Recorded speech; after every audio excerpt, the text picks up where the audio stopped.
Programang ito ay rated SPG, striktong patnubay at gabay ng magulang ang kailangan.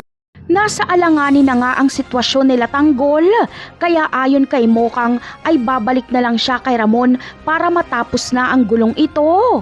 Sang-ayon naman si Bubbles dito, pero ayon kay Tanggol ay hindi niya ibabalik si Mokang sa asawa nito.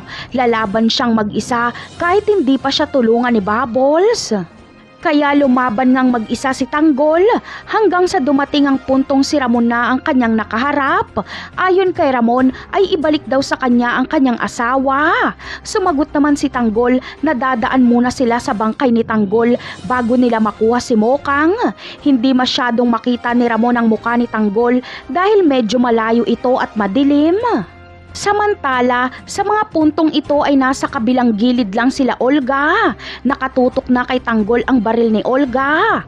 Ayon sa kanya ay papatay niya na si Tanggol para maipaghiganti niya na ang anak niyang si Greg hanggang sa kinalabit na nga ni Olga ang kanyang baril.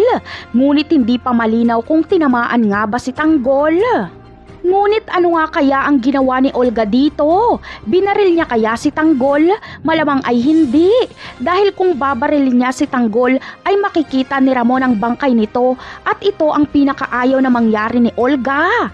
Kaya sila Ramon ang raratratin nila Olga para magkaroon ng pagkakataon si Tanggol na makatakas. Kaya para kay Olga ay pasensyahan na lang sila ni Ramon dahil hindi niya hayaang mauwi sa wala ang kanyang mga plano. Napakarami pa nating dapat abangan sa mga susunod na episode ng Batang Quiapo. Paalam!